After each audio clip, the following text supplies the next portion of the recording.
Okay, y'all, so I'm going to do Matthew chapter 17, the breakdown. I don't know what's going on with TikTok, so hopefully I can be able to get this done in one video, but here we go. So the previous chapter concludes with a prediction. Some of those with Jesus would not die before seeing him coming in his kingdom.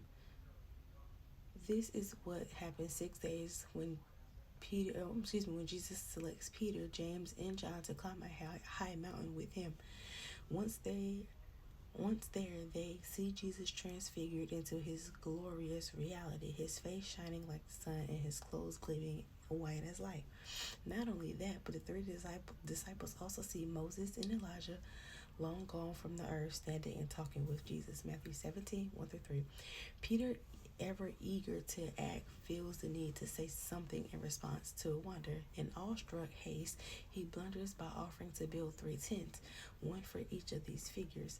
That suggestion is literally interrupted by a voice from heaven.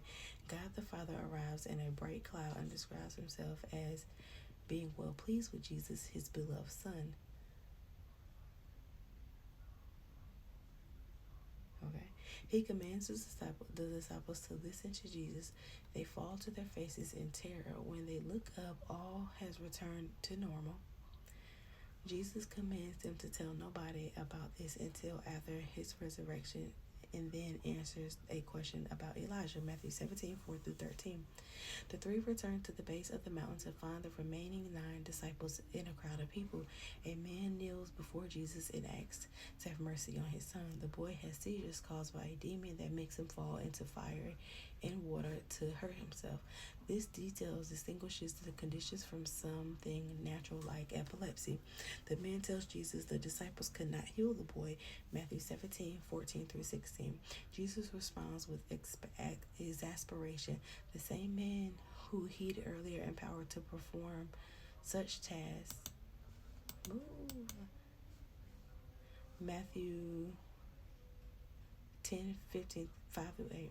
Seems to be doubting their mission. He asks how long he will have to put up with this faithless and twisted generation. He rebukes the demons and the boy is healed. When asked by the disciples why they could not cast out the demon, Jesus said it's because of their little faith. With even a mustard seed sized faith, nothing will be impossible for them. Matthew 17, 17-21. Jesus tells the disciples once again about his impending death. Matthew 16, 21. He will be betrayed and handed over to those who will murder him. Matthew 17, 22-23. Back in Jesus' adopted hometown of Capernaum, Matthew 4:13, collectors of the annual 2 drachma have shekel temple tax approach Peter. They ask if Jesus will pay the sum required of every Jewish man 20 years or older.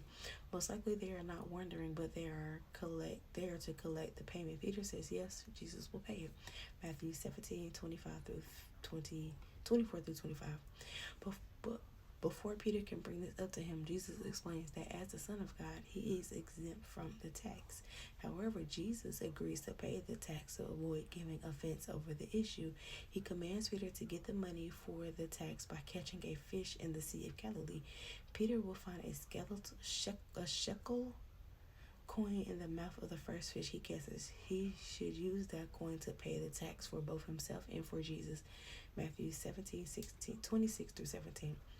So the chapter context. Matthew 17 begins with the fulfillment of Jesus' prediction at the end of the previous chapter that some of those present will not die before seeing his coming in his kingdom. Jesus casts out a demon, predicts his death, and commands Peter to pay a tax exempt with a coin from the mouth of a fish. This leads Matthew back to extensive records of Jesus' teachings continuing through chapter 20. So the breakdown part 2. Matthew 17 focuses on the transfiguration of Jesus, the healing of a demon-possessed boy, and Jesus' teaching about faith. The transfiguration reveals Jesus' divine glory, while the healing demonstrates the power of faith and prayer. This chapter also includes a discussion about temple tax and Jesus' authority. Overall, Matthew 17 emphasizes the divinity of Jesus, the importance of faith, and God's provision. So the breakdown: 1. Transfiguration. Jesus takes Peter, James, and John up on a high mountain where he is transfigured before them. His face shines like the sun, and his clothes become dazzling white. Moses and Elijah appear and talk with Jesus, representing the law and the prophet, respectively. A voice from heaven declares, "This is my son, with whom I am well pleased. Listen to him." This event reveals Jesus' divine glory and confirms his identity as a son of God, foreshadowing his future resurrection and ascension. It also shows that Jesus is the fulfillment of the law and the prophets. Number 2, healing of a demon-possessed boy. A man brings his demon-possessed son to Jesus, asking for healing. The disciples have previously failed to cast out the demon. Jesus heals the boy, emphasizing the power of faith, prayer, and fasting. Jesus explains that even faith the size of a mustard seed can move mountains, highlighting that it is not the size of faith, but the lack of unbelief that matters. This event demonstrates Jesus' authority over demons and the importance of faith is overcoming obstacles. Number 3, the temple tax. Tax collectors ask Peter if Jesus pays the temple tax. Jesus, knowing their thoughts, instructs Peter to catch a fish where he will find a coin to pay the tax for both of them. This event shows Jesus' knowledge and authority, as well as his willingness to provide for his followers. It also highlights Jesus' understanding of Jewish customs and his willingness to avoid causing offense. Alright, y'all, so that is all I have for Matthew chapter 17. I'm so sorry I got through this so fast, but I really think that after a certain time, TikTok will not let the video stick. I don't know, but I'm not trying to make it there. But that's all I have for you guys today, and I'll see you guys later. Bye.